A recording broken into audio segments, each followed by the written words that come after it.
Middle east के संकट के बीच आज प्रधानमंत्री नरेंद्र मोदी ने संसद में बयान दिया है।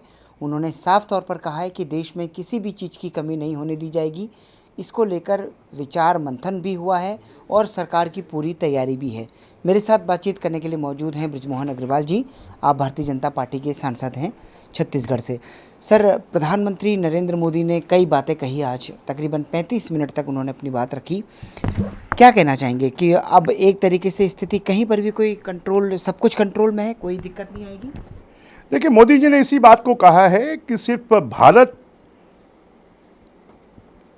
में ये स्थिति नहीं है, आज पूरे विश्व में ये स्थिति है। और ऐसी स्थिति में हमारे यहाँ के लोगों को संयम रखने की ज़रूरत है, पैनिक होने की ज़रूरत नहीं है। और हम संयम रखकर, जिस प्रकार से हमने कोरोना की महामारी के समय जब पूरा विश्व परेशान था, उससे भी हमने पार पा लिया, तो इस संकट से भी हम पार पा लेंगे। और इसमें लोग अफवाहों से दूर रहें, लोग अपने संयम के साथ में इन चीज़ों का उपयोग करें जो हमको मिडिल ईस्ट से बुलवानी पड़ती है। और मुझे लगता है कि भारत के जो वैश्विक संबंध हैं, हमारी जो मोदी जी के नेतृत्व में वैश्विक नीति है, विदेश नीति है, उस नीति के आधार पर भारत के लोगों को बहुत ज़्यादा परेशानी नहीं उठानी पड़ेगी। और भारत के लोग संयम करना जानते हैं, तकलीफ़ के समय पर जीवन जीना जानते हैं, इसलिए भारत इस परेशानी से भी बाहर निकल आएगा। वहीं राहुल गांधी कह रहे हैं कि प्रधानमंत्री मोदी सदन में जो है डिबेट नहीं कर सकते हैं, वो ट्रंप के 100% दबाव में हैं। अब इसके पहले जब मिडिल ईस्ट का युद्ध की शुरुआत हुई, सदन की शुरुआत हुई, तो देश के विदेश मंत्री जयशंकर प्रसाद जी ने अपना वक्तव्य दिया उसके ऊपर में। आज देश के प्रमुख प्रधानमंत्री मोदी जी का वक्तव्य आ गया।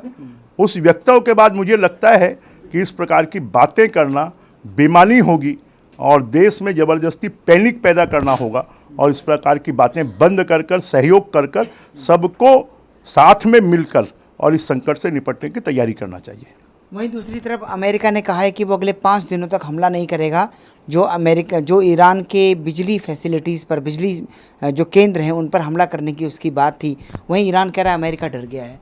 तो ये कितनी बड़ी राहत की खबर है दुनिया के लिए अगर अमेरिका हमला ना करने की? देखिए, भारत तो शांति का पक्षधर पहले भी रहा है, आज भी है और आगे भी रहेगा। और भारत तो चाहता है कि ये युद्ध जल्दी समाप्त होना चाहिए। ये मानवता के लिए बहुत बड़ा खतरा है, हजारों लोग काल कलवित हुए हैं। तो ऐसी स्थिति में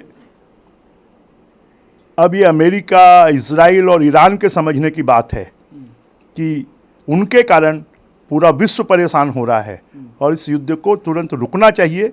अगर अमेरिका ने ये पहल की है तो मुझे लगता है इसका निश्चित रूप से कोई ना कोई असर होगा। हमसे बातचीत करने के लिए बहुत बहुत शुक्रिया।